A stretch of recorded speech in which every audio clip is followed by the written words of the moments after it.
Good morning, everyone. We are going to begin by singing, so I'm going to invite our song leaders up to join us this morning to lead us from here. We're going to sing number 112, Do You Hear? The words will be on the screen or in the gray hymnal. Please rise in body and spirit, and let's sing together, Do You Hear?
Welcome this morning to the Unitarian Society of Santa Barbara.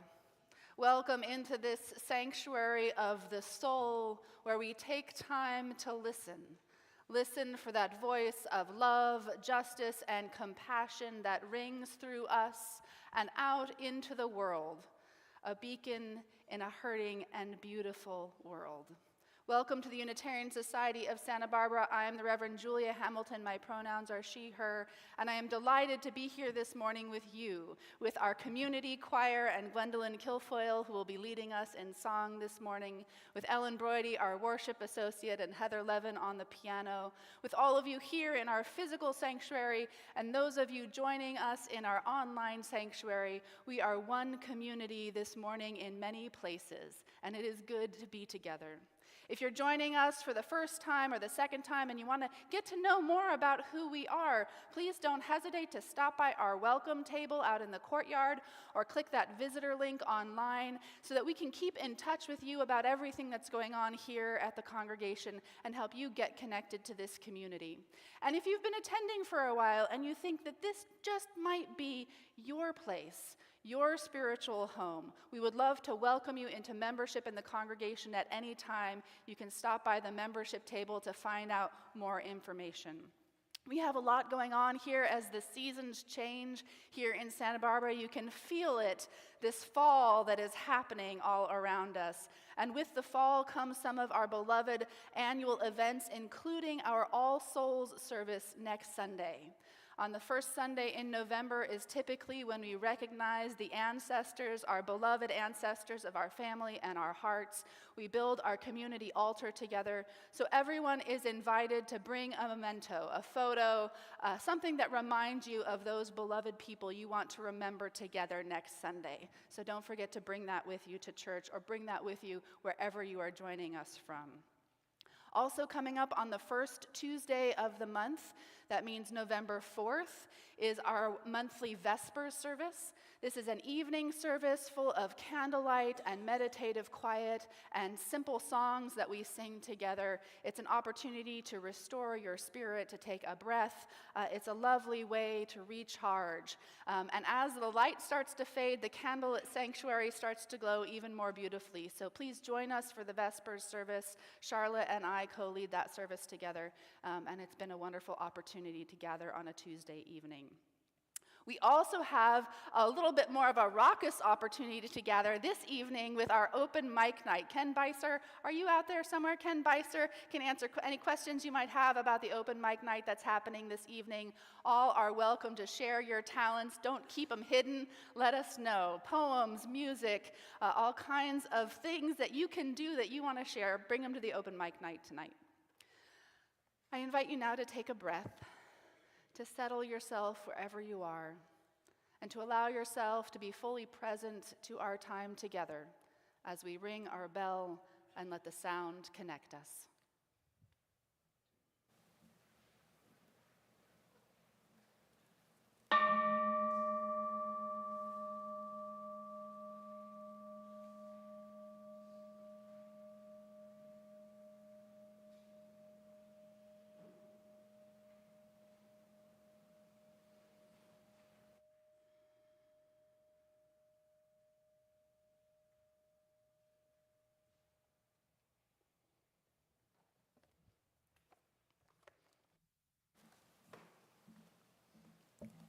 Good morning. If you're joining us in our online sanctuary and would like to participate from home, please type into the chat, "Chalice is lit," and the name of your street or town. While we cannot see the flames, we know they're burning bright throughout our far-flung community. The words for this morning's chalice lighting, called The Great Turning, are by Lisa Garcia Sampson. In these wild, historic, and uncertain times, we gather to remember who we are, who we belong to, and what we are called to do. As we light this chalice, we kindle the spirit of the Great Turning, the movement for justice alive in this nation today. May we feel it in our bones, and in the stillness of this hour, may we sense it calling our name.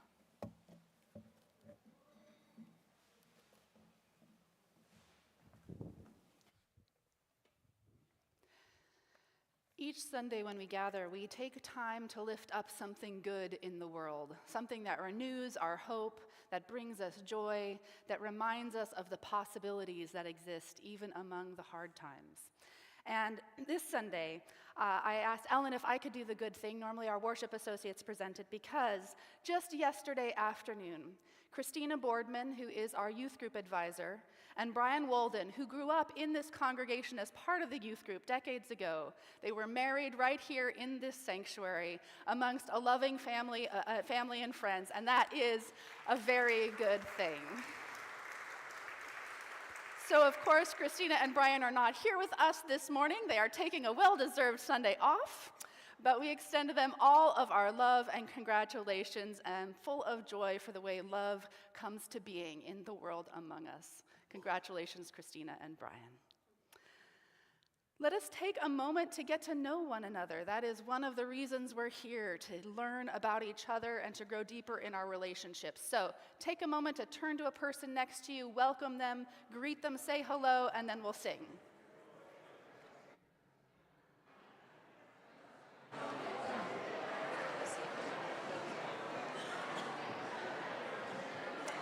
Hello.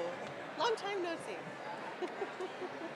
Promise me you'll sing Wild Mountain Time again. So, Okay. Okay. I feel like that's like a spring song. I You know, the no, I'm not- summertime is coming. Yeah, but so maybe no, we'll, just I'm not maybe we'll not reprise rushing it. you on it. Just have to make Yeah. sure it's gonna happen. That was so great how well received that was. Yeah, so it's a gorgeous song.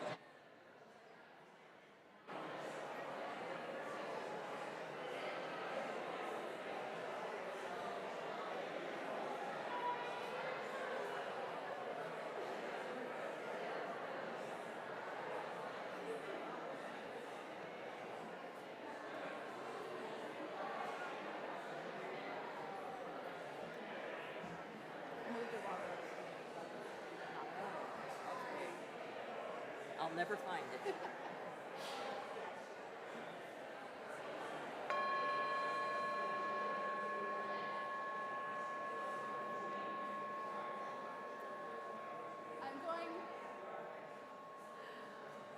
I'm going to call everyone's attention to that we are gathering in song once more, and this is a song that is not in our hymnal, but I'm going to turn it over to Gwendolyn and our community choir to teach us. Good morning. Yes, it is on. Good morning. I'm Gwendolyn. These are members of the community choir here at Unitarian Society. And we're going to teach you a song. It will be familiar to those of you who joined us for the Joyful Jubilee last Saturday. And so you can support the learning.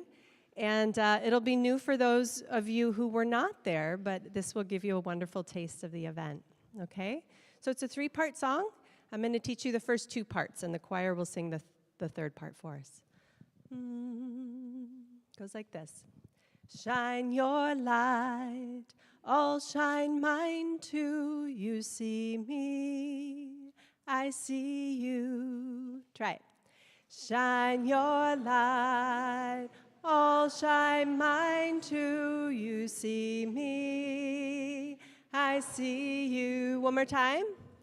Shine your light, all shine mine too. You see me, I see you. One more time.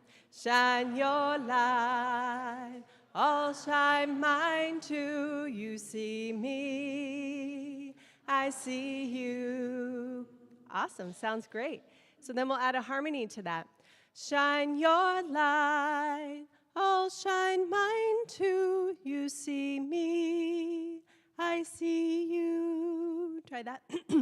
Shine your light, all shine mine too. You see me, I see you. Yeah, just like that. One more time.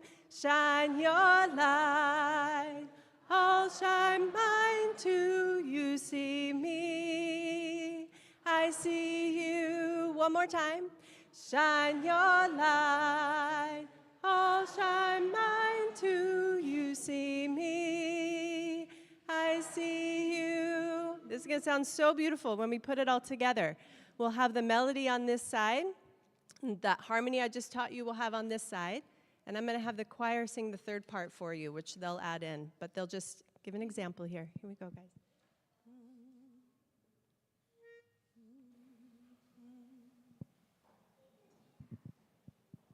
Shine like a star, radiant love, who we are. Shine like a star, radiant love, who we are. Okay, here we go. Over here, we'll go. Shine your light. 1, 2, here we go. Shine your light, all shine mine too. You see me, I see you. Shine your light, all shine mine too. You see me. Keep that going. We're going to add the harmony. Shine your light, all shine mine too. You see me, I see you. Shine your light, all shine mine too. You see me, I see you. Shine your light, all shine mine too. You see me, I see you. Shine like a star, radiant love, who we are. Shine like a star, radiant love, who we are. Standing up now.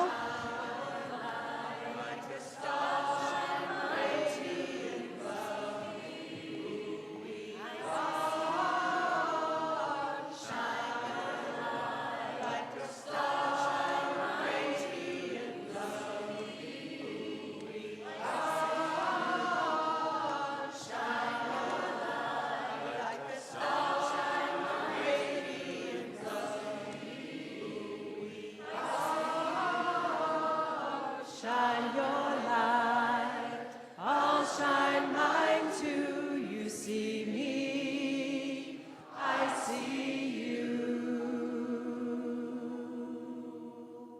Beautifully done. Thank you.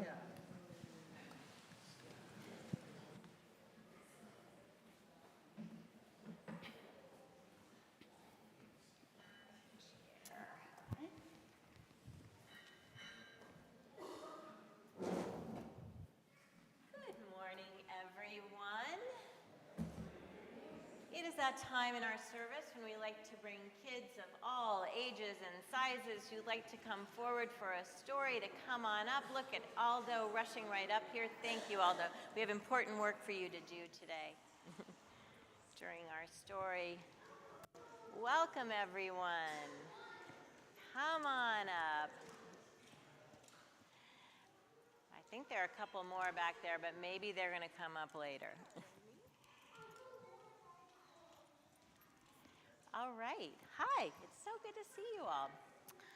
All right. So, who here likes ice cream? Oh, wow. I had no idea. What a shock. Do you like to go out for ice cream with your family? Yeah? Oh, cool. Oh, Simon heard ice cream and he came up. Okay.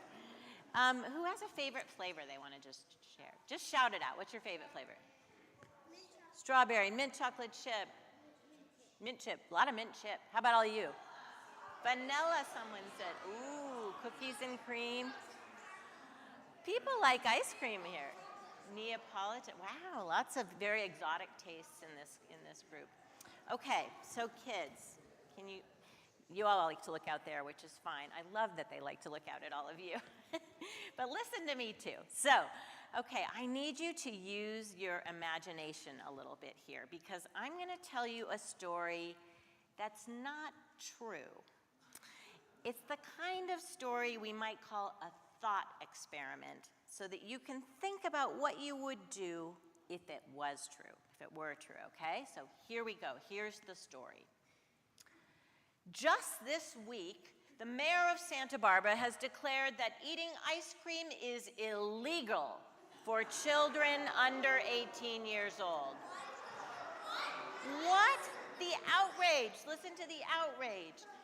All on his own, the mayor has decided that ice cream is not healthy for kids and therefore he is banning the sale of ice cream to children and their adults. No ice cream for kids.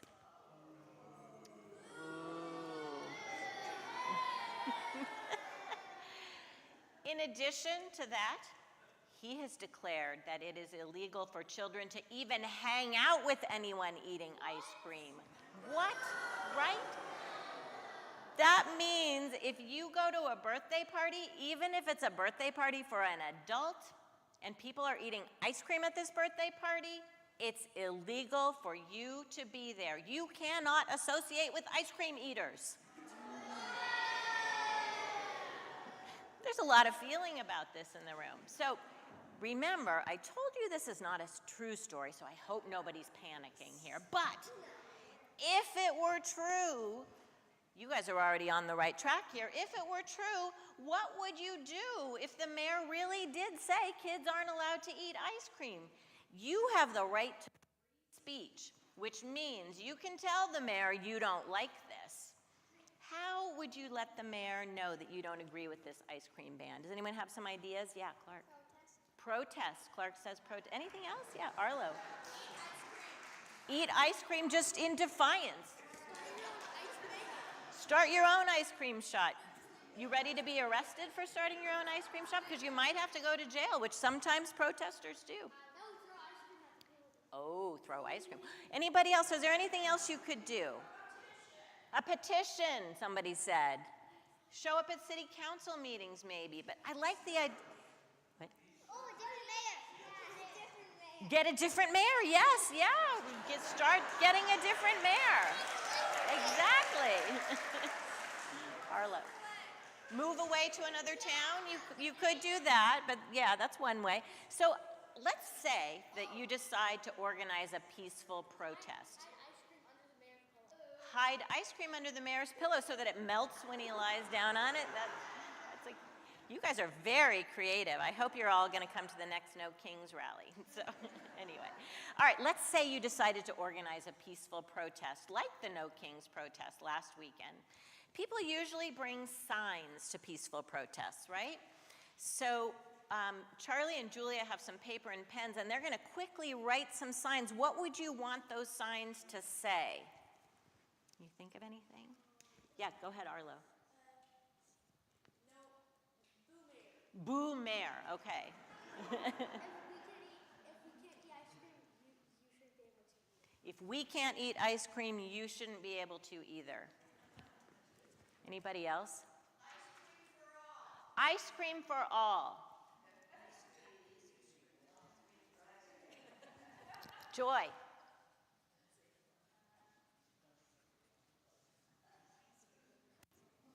I didn't hear.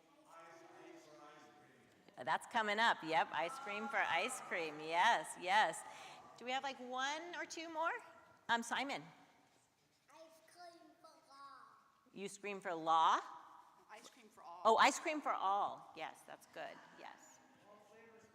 All flavors welcome. That's a good one. I like that.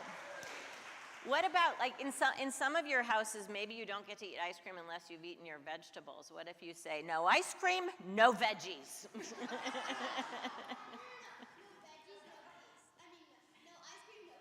No ice cream, no peace. Yeah, that's a good one, too.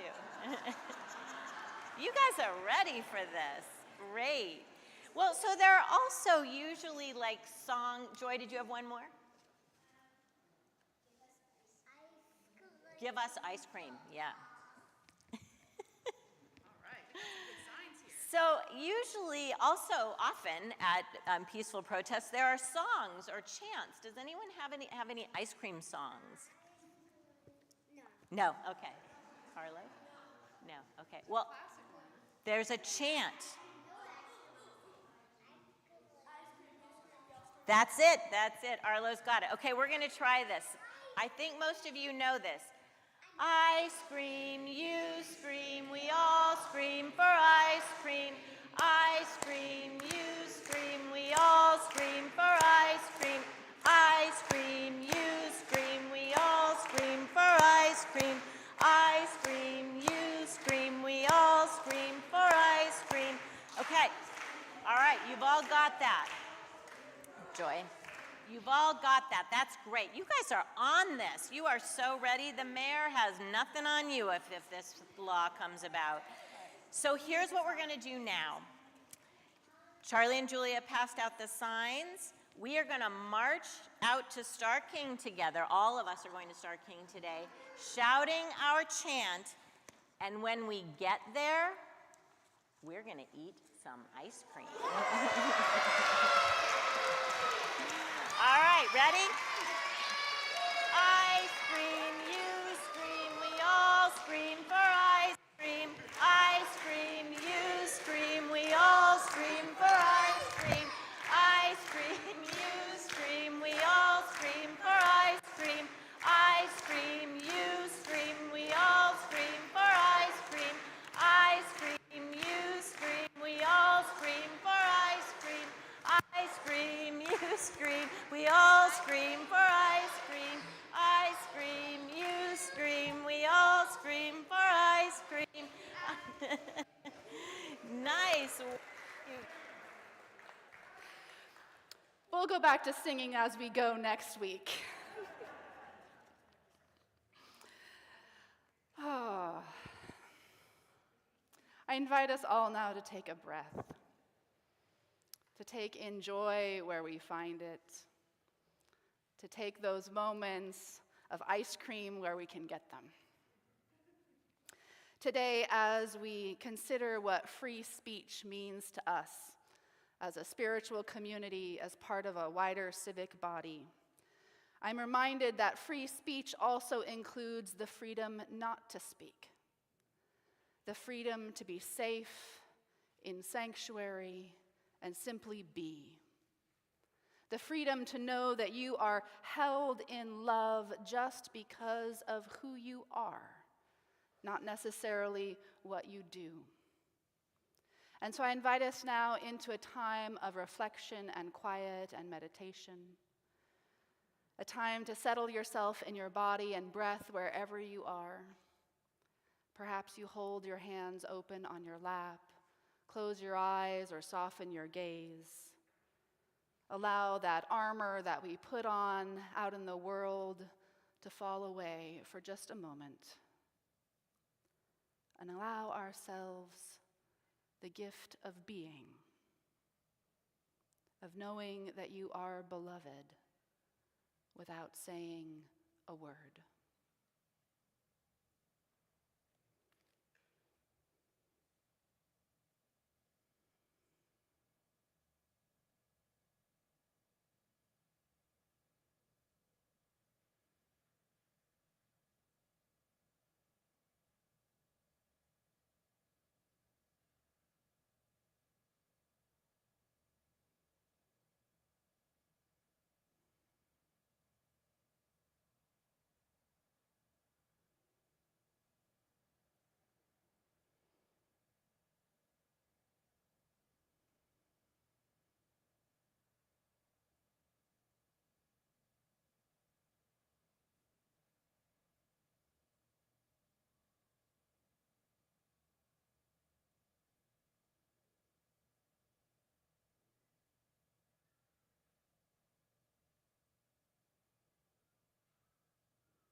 Go ahead and stay right where you are as we sing together just once through number 123, Spirit of Life.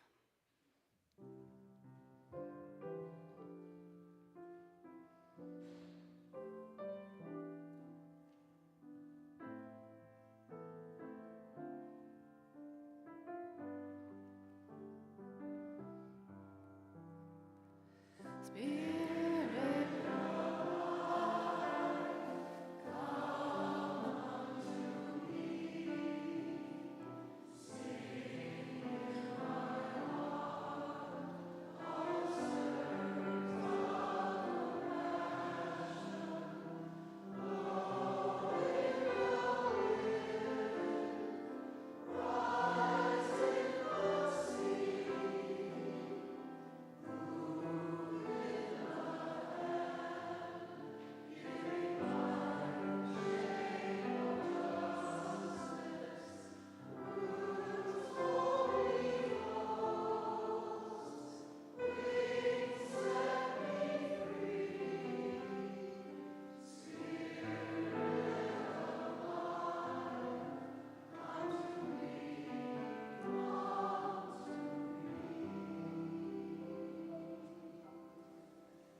Last week, we witnessed an extraordinary display of strength in numbers as over 10,000 people gathered in Alameda Park to make their voices heard.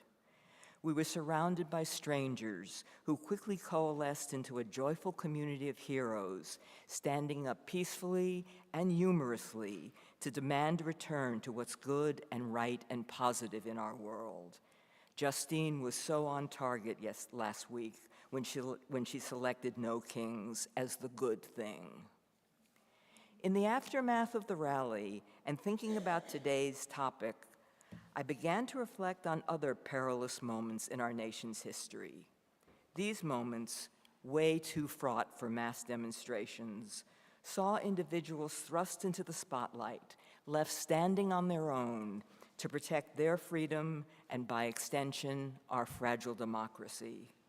This morning, I'd like to talk briefly about one of these freedom fighters. On February 9th, 1950, the junior senator from Wisconsin, Joe McCarthy, gave a speech to the Republican Women's Club of Delaware County, West Virginia.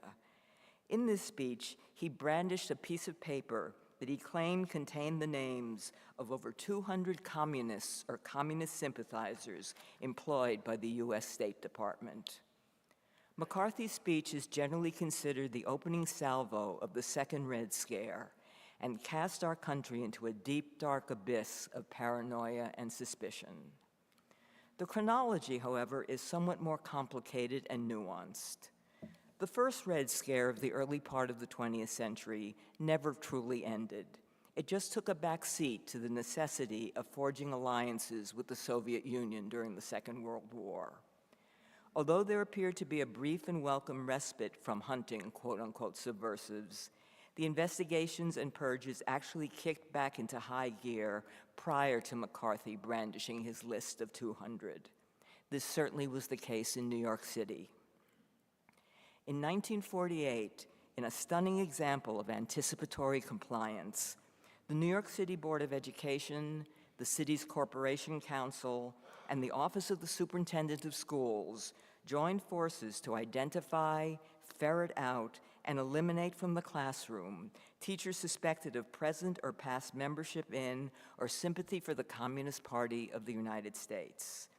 If there was ever an example of a slippery slope, this was it. As the investigations probed into activities that had little or nothing to do with ability in the classroom or with the extremely remote possibility that teachers were slanting lessons in ways that would expose impressionable children to a dangerous, alien, and subversive ideology. Instead, the investigations and subsequent departmental hearings focused on two things. The first, based on often specious evidence, was determining whether the teacher had ever belonged to the Communist Party And second, and more importantly, when confronted with this evidence, was the teacher willing to confess to past or present membership? A confession of membership, however, was not enough. There was one additional hurdle for the accused to jump. The sole factor in determining whether a teacher retained her position was her willingness to name names, to inform on colleagues and often on friends who may have been members of the party. The requirement to inform was a pernicious litmus test that supposedly proved the sincerity of a teacher's separation from the Communist Party and therefore provided evidence of her fitness to return to the classroom. In fact, the investigators already had all the names. The point here was to humiliate and to debase the teacher. In 1952, a married Jewish middle-aged mother of two, we'll call her Mrs. F., a veteran of some 2 decades as an elementary school teacher in the Bedford-Stuyvesant neighborhood of Brooklyn, became a target of the investigations. This came as no surprise to Mrs. F. or to her family and friends, because in addition to the active role she played in the New York City Teachers Union, an organization that fought for better schools and improved conditions for teachers and regularly incurred the wrath of the Board of Education, she was also a vocal advocate for her students, their families, and the community in which she taught. At a time when seniority meant a ticket out of a ghetto school to one in a middle or upper middle class neighborhood, Mrs. F. elected to stay in Bedford-Stuyvesant, a poor, majority Black community with severely under-resourced schools that had long been ignored by the city's education establishment. Mrs. F. cared for the intellectual, cultural, physical, and emotional needs of her students by promoting what was then known as Negro History Month, by buying supplies for the classroom with her own money, providing winter apparel for children who otherwise would have gone without, engaging fully with the Bedford-Stuyvesant community throughout her tenure there, and committing the cardinal sin of insisting on her rights under the Constitution to refuse to respond to the "are you now or have you ever been" question. In short, she was the ideal target. I wish I could report that the investigation and hearing ended on a positive note, with Mrs. F. returned to the classroom and community. But this now was October 1952, 2 years and many purges after Joe McCarthy's West Virginia speech, and the nation was deep in the throes of a witch hunt that would result in the destruction of careers and the upending of lives of thousands of decent, law-abiding Americans, including Mrs. F. Although she and her attorney mounted a rigorous and compelling case in her defense that focused on her stellar record as a teacher, the high regard in which she was held by both the Bedford-Stuyvesant community and her school district supervisors, and the dangers to academic freedom that loyalty oaths posed, none of this was sufficient. The only thing that mattered was Mrs. F's refusal to respond to questions about her personal political beliefs. She was found guilty of insubordination and conduct unbecoming a teacher and summarily fired. Where many others buckled under the strain of the investigations, admitted to party membership, and yes, named names, Mrs. F. stood firm and alone in the face of prosecution that could be more accurately described as a persecution. Although Mrs. F. featured prominently in my dissertation on the New York City Teachers Union, I never had the privilege of actually meeting this talented, passionate, stubborn, and committed woman. I do, however, feel a deep sense of connection to her through knowing and admiring her son, Professor Dick Flax, and through my special relationship with my comrade in faith and in struggle, her grandson, Chuck Flax. In myriad ways, they carry forth Mildred Flax's legacy. If she were still with us, I'm confident she would have been at the front of the line of march last Saturday.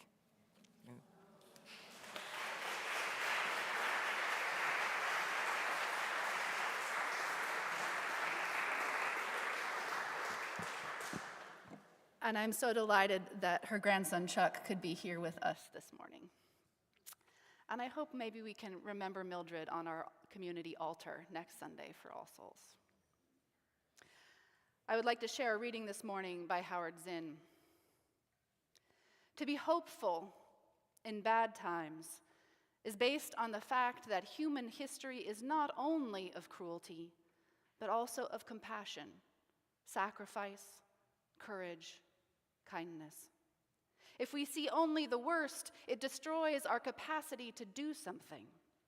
If we remember those times and places where people have behaved magnificently, this gives us the energy to act. And if we do act, in however small a way, we don't have to wait for some grand utopian future. The future is an infinite succession of presents. And to live now as we think human beings should live, in defiance of all that is bad around us, is itself a marvelous victory. So ends our reading.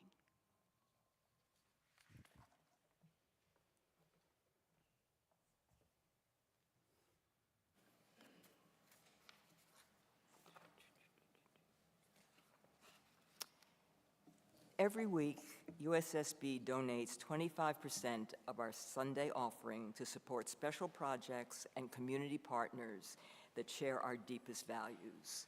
And this month, we're supporting the Immigrant Legal Defense Center, ILDC. ILDC provides equal access to justice and due process through pro bono legal services to indigent immigrants in deportation proceedings, including unaccompanied immigrant children and asylum seekers. ILDC has recently also stretched their limited budget to add a social worker to the staff because emotional and psychological support can be as critical as legal representation, especially for the youth. ILDC's clients need them desperately now, and ILDC needs us more than ever. Please give as generously as you can, and for those of you at home, the text to give number will appear on your screen. Please join with me in saying the affirmation of gratitude and giving. Let us be grateful when we are able to give, for many do not have that privilege. And let us be grateful for those who share their gifts with us, for we are enriched by their giving.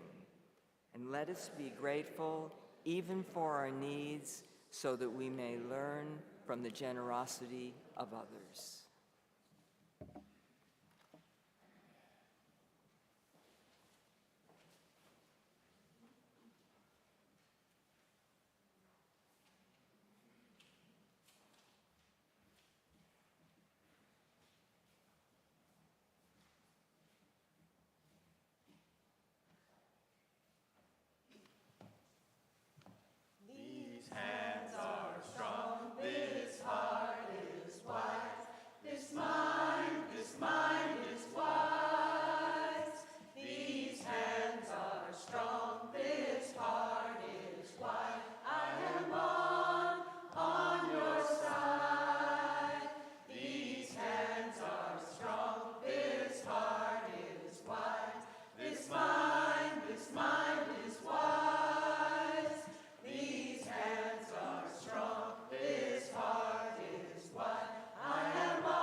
Thank you, Gwendolyn and the community choir.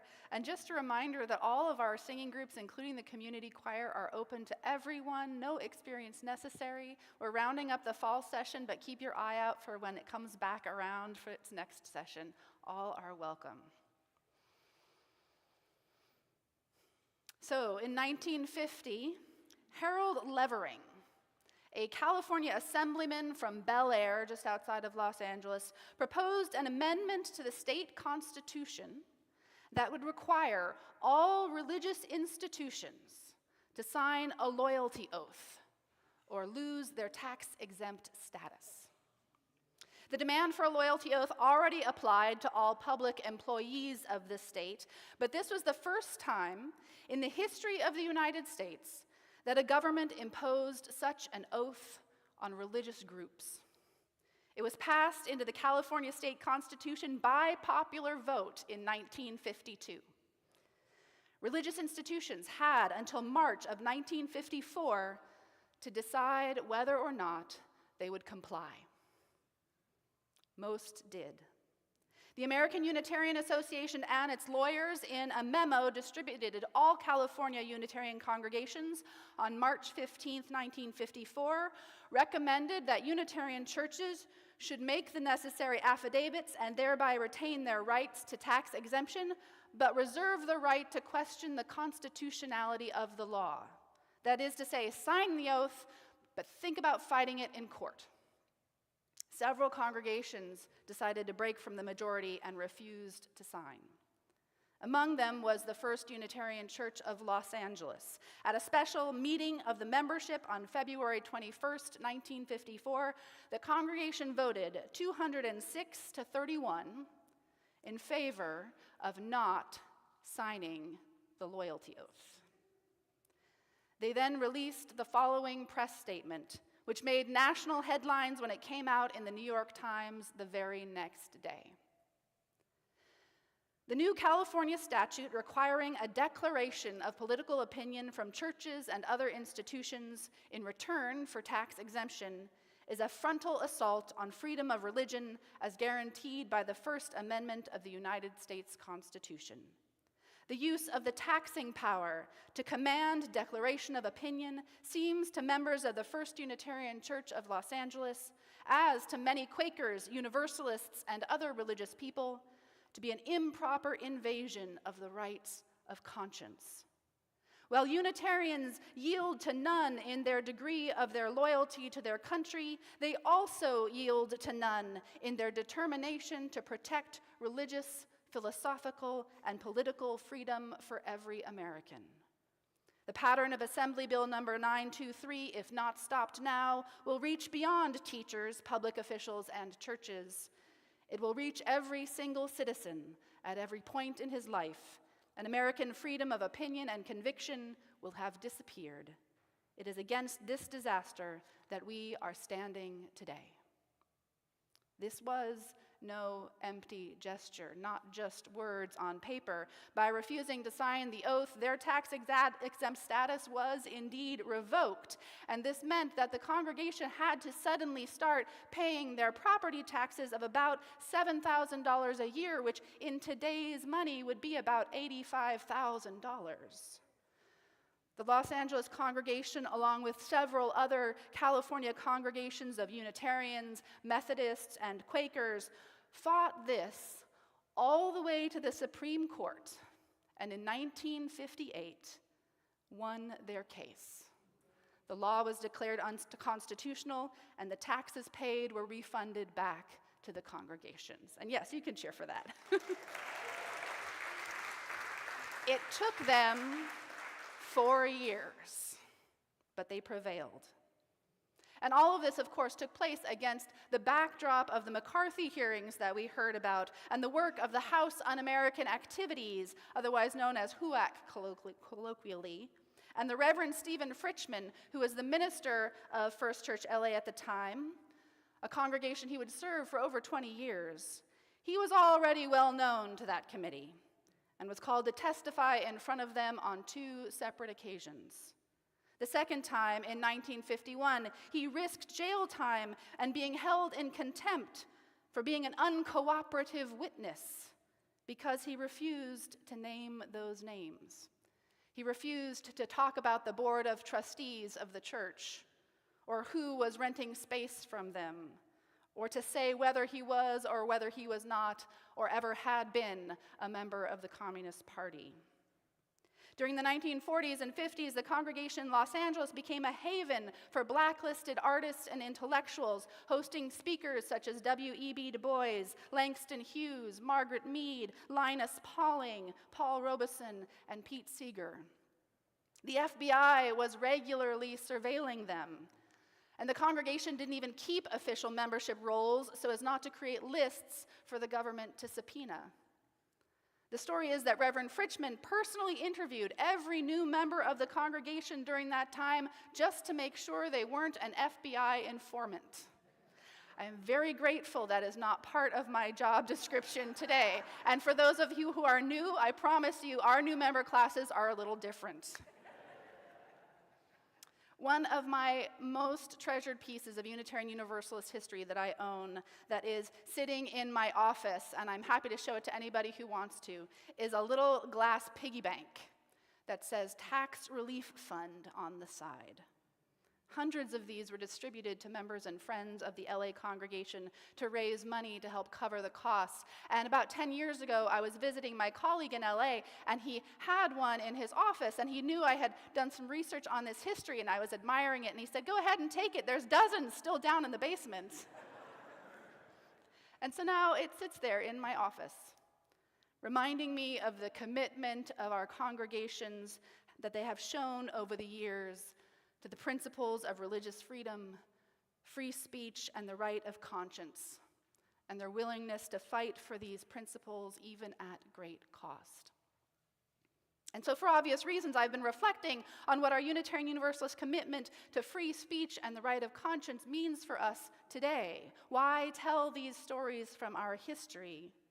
For many of us, it's clear that free speech is a civic virtue, a core component of a democratic society. But what changes when it moves from a political concept to something we lift up on Sunday as a religious and spiritual commitment? Understanding the legal definition of free speech is one thing, but what is the value of exploring free speech as a spiritual practice and not just a civil right? Is there more to this idea of free speech than just the ability to speak one's mind without persecution? So to dive deeper into this idea of what free speech as a spiritual practice might mean, I started with the word free. What do we mean when we say freedom? There are, of course, all kinds of philosophical discourses about what freedom means. It's a concept I could probably preach on every Sunday for a year and just scratch the surface. At a recent conference I attended, our National Unitarian Universalist Association president, the Reverend Dr. Sophia Bettencourt, who is also a theologian by training, she encouraged us to dive deeper into our understanding of freedom with the goal of reclaiming it as a core part of our Unitarian Universalist heritage. So taking one small sliver of this concept, what do we mean by free when we talk about free speech? The historian Timothy Snyder gave me a starting point, as so often he does these days, in his recent book on freedom. It covers a lot of territory, but one of his main arguments is that we need to reclaim positive definitions of freedom, not just negative ones. That is to say that freedom is not just about the removal of barriers, not just freedom from, but rather it's freedom to. Freedom, he says, must point us toward something, not just describe an absence.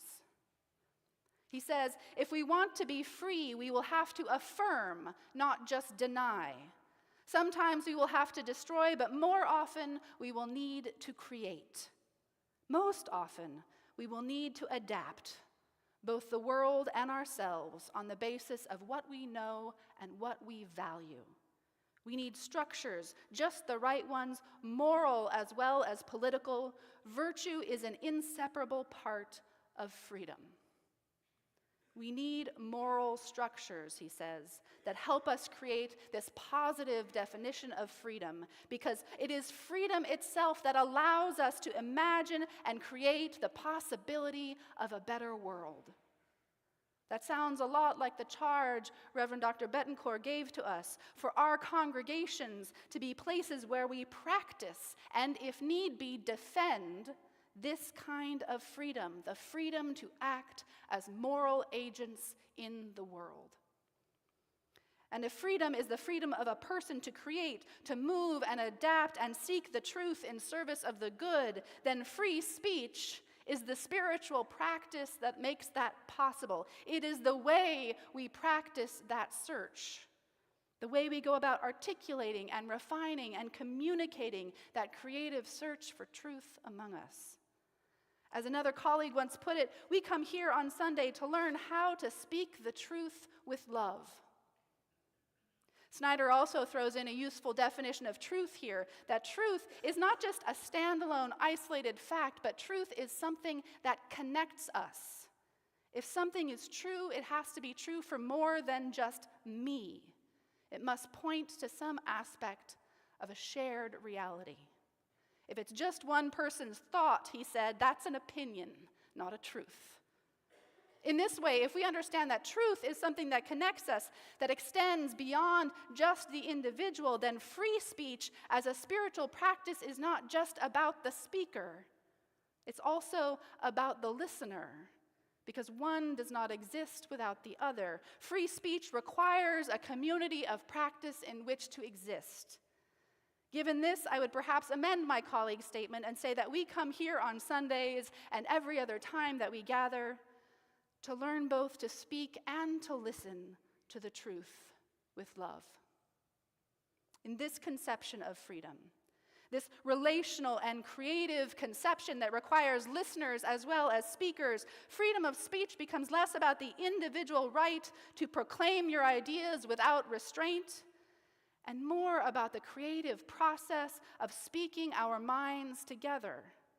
The learning and sharing that we do in community when we feel safe and free to explore these ideas together, to create something new from the truths that we find in this spiritual practice of free speech. And of course, Snyder's not the first person to articulate the idea that freedom is not just an individual solo project, that freedom is not just the removal of obstacles to our ability to act. The idea that freedom in service of something positive is not new. And the historian David Hackett Fisher reminds us that freedom shares the same root as friend.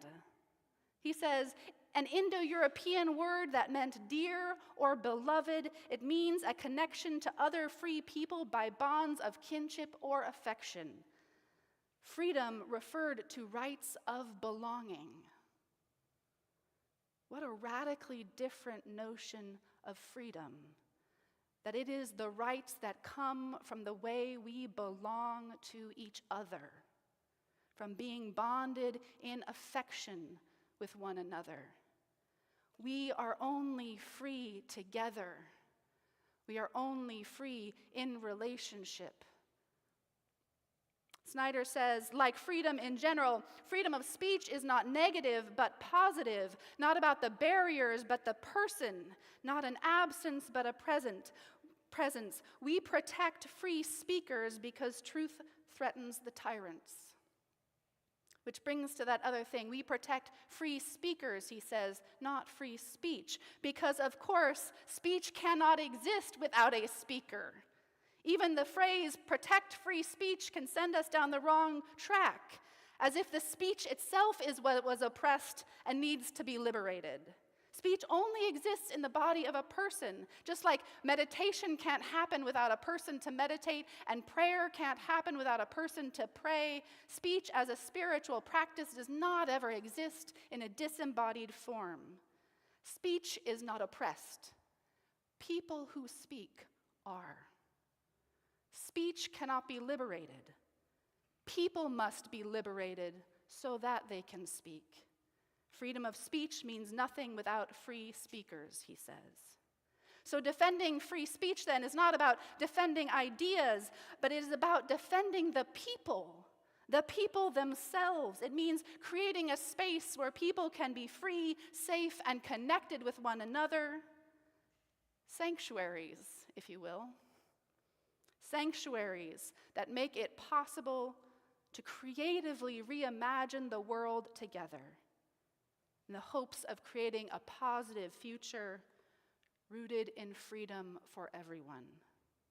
Sanctuaries can be a place for this practice of free speech to flourish and grow. Which brings me to my last point and full circle back to that loyalty oath that we talked about.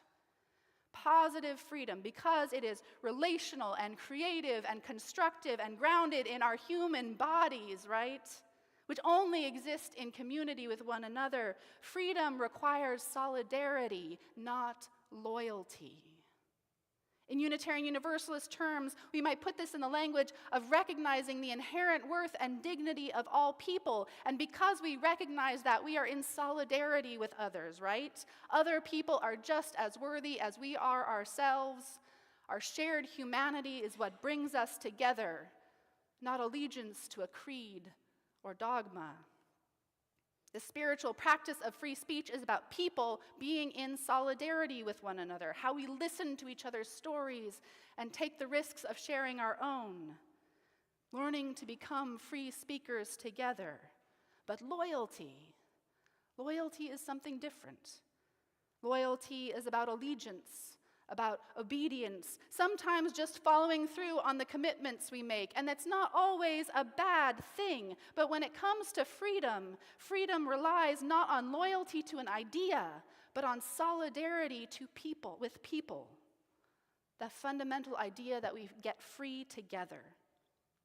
It's part of our universalist heritage, after all, right? This idea that love does not require loyalty from us, but rather inspires solidarity among us. That no one is left behind, that the love of God is freely given, no oath required.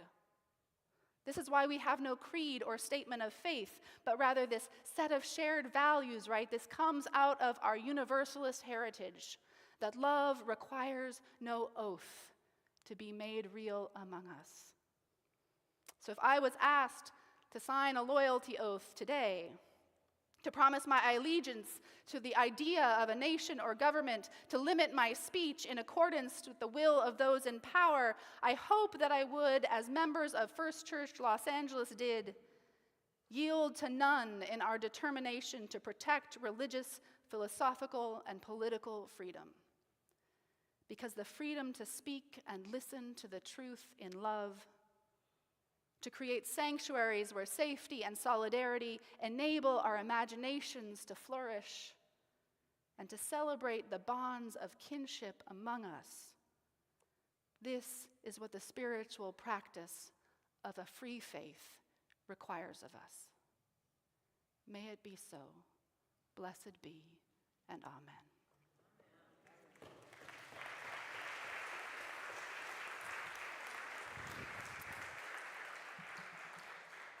Let us join together in song. I invite our singers to come forward. Our singers to come forward for number 34, Though I May Speak with Bravest Fire. Please rise in body and spirit.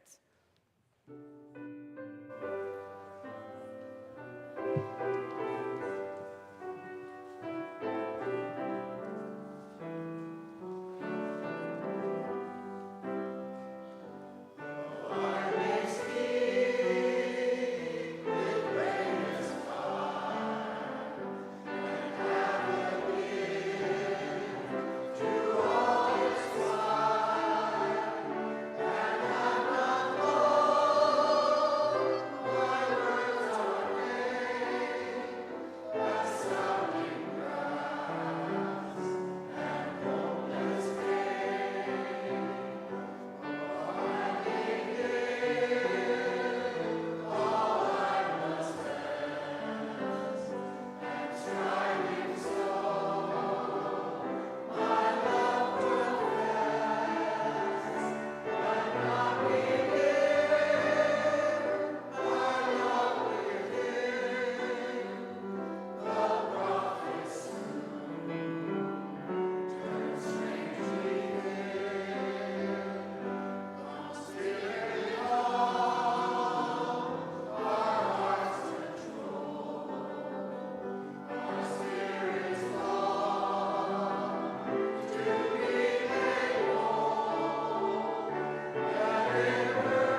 right where you are, and if you want to put your hands over your heart, or if you have permission to hold hands with the person next to you, or if you want to just hold your hands open, however it is that you get connected to that larger love that moves through us, among us, and beyond us. And as you go out into this beautiful and heartbreaking world, may the light of love shine upon you, out from within you, be gracious unto you, and bring you peace. For this is the day we are given. Let us rejoice and be glad in it. And let us call out a blessing.